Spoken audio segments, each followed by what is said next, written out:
Hi friends, அஸ்ஸலாமு அலைக்கும். வாங்க சுட சுட பஜ்ஜி எப்படி சூப்பராக சுடலான்னு பார்க்கலாமா? Welcome back to my channel Noor recipes Tamil. First அந்த வாழைக்காவை ஸ்லைஸ் பண்ணி எடுக்கிறதே பெரிய சேலஞ்சாக இருக்கும் நிறைய பேருக்கு.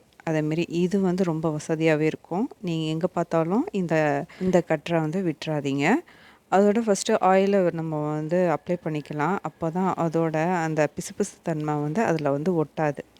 அதோட இது ஒரு பெரிய டிப்பாகவே நீங்கள் எடுத்துக்கலாம். பார்த்தீங்களா எவ்வளோ க்ளீனாக இருக்குது அப்படின்ட்டு.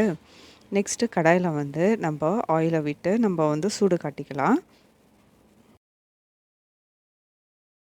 அது ஒரு சைடாக சூடாகிட்டு இருக்கட்டும். நம்ம பஜ்ஜிக்குள்ள பேட்டரை நம்ம ரெடி பண்ணிடலாம். ஃபஸ்ட்டு நம்மளுக்கு தேவையான அளவு கடலை மாவு எடுத்துக்கலாம். தேவையான அளவு உப்பு நான் 1 ஸ்பூன் போட்டிருக்கேன். 1 ஸ்பூன் மிளகாய்த்தூள், கொஞ்சமாக பேக்கிங் சோடா, கொஞ்சமாக பெருங்காயத்தூள் போட்டு கொஞ்சமாக வாட்டர் விட்டு நல்லா இதேமாரி மேஷ் பண்ணி நல்லா பேட்டராக எடுத்துக்கணும். கொஞ்சம் கொஞ்சமாக தண்ணி ஆட் பண்ணணும். இல்லைனா ஓவராக தண்ணியாக போயிடுச்சுன்னா பஜ்ஜி உப்பிக்கிட்டு வராது. அதனால் கொஞ்சம் கொஞ்சமாக நம்ம அந்த கட்டியெல்லாம் நம்ம மேஷ் பண்ணி நல்லா இதேமாரி பேட்டரை இதேமாரி எடுத்துக்கணும்.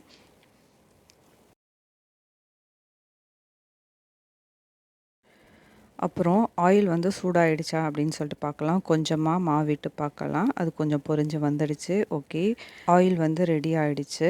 பஜ்ஜிக்குன்னே கொஞ்சம் சில ப்ரிப்ரேஷன்லாம் இருக்குது. அதாவது டிஷ்யூ போட்டு வைக்கிறது பிளேட்டில், அதை ரெடியும் பண்ணியாச்சு. நெக்ஸ்ட்டு அந்த வாழைக்காய் ஸ்லைஸ் பண்ணி வச்சுருந்தோம் இல்லையா, அதை பேட்டரில் நனைச்சி 2 பக்கமும் நனைச்சி நம்ம ஆயிலில் போட்டு இப்போ ஃப்ரை பண்ணி எடுக்க வேண்டியதான். நான் ஒன்று ஒன்றா போட்டு ஃப்ரை பண்ண ஆரம்பிச்சிட்டேன்.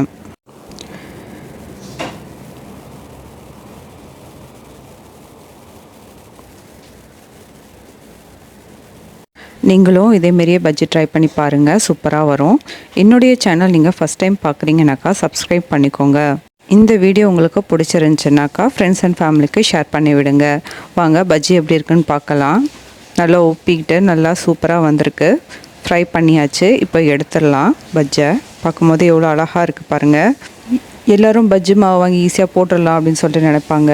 ஆனால் வீட்லேயும் இதேமாரி ஈஸியாக செய்யலாம். எவ்வளோ நல்லாயிருக்கு பாருங்கள். ஆரோக்கியமும் கூட. மீண்டும் அடுத்த வீடியோவில் சந்திப்போம். தேங்க்ஸ் ஃபார் வாட்சிங்.